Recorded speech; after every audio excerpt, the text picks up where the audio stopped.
The village girl just spotted a tiny crimson flower sprouting from the ground, and she was terrified out of her wits. She hastily plucked the little flower and buried it back into the earth. For a terrifying legend had long circulated in this village. Red was the forbidden color. If anything red appeared, a monster covered in spikes would appear, slaughtering every villager. Moreover, villagers were forbidden to step outside the village, or they would meet a violent death. To survive, the villagers had strictly adhered to this pact for years, daring not deviate an inch for fear of bringing disaster. Yet one day, a young man defied the superstition. He sneaked outside the village, picking several small red flowers. Unexpectedly, this very act triggered eerie events that very night. While keeping watch on the sentry tower, a villager suddenly heard strange noises below. Slowly lifting a plank to investigate, he caught a fleeting glimpse of a crimson figure passing by. Realizing the monster had appeared, he frantically rang the village alarm bell.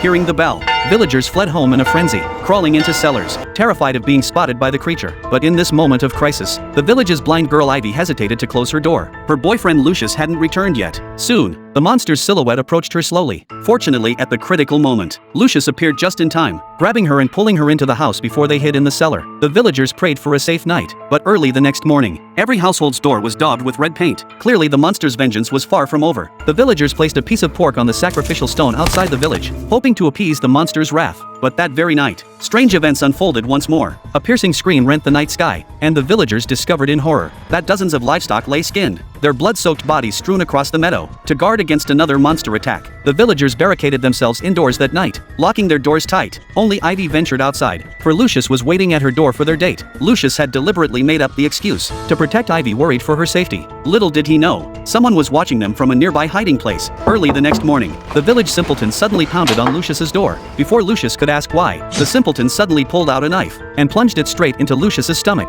Lucius collapsed instantly. By the time help arrived, the fool's hands were already drenched in blood. Learning of Lucius's plight, Ivy stumbled frantically toward his house. When she entered the room, Lucius lay on the floor barely clinging to life. But the village's resources were limited. The village doctor had no access to anti-inflammatory medicine. To save Lucius's life, Ivy threatened her father, the village chief, with death unless he let her leave the village to buy medicine from the town pharmacy. This left the village chief momentarily helpless. He had no choice but to break the rule forbidding villagers from leaving the village and grant his daughter's request. However, before his daughter set off, her father led her to a small wooden hut and revealed a secret hidden for decades. Taking her hand, he guided it to touch the monster's clothing inside.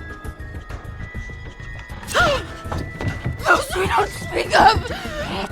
He explained, there were no monsters outside the village at all. The monsters they had always feared were actually villagers he had arranged to impersonate them. He had done this to protect the people of the village. He urged his daughter to keep this secret for him,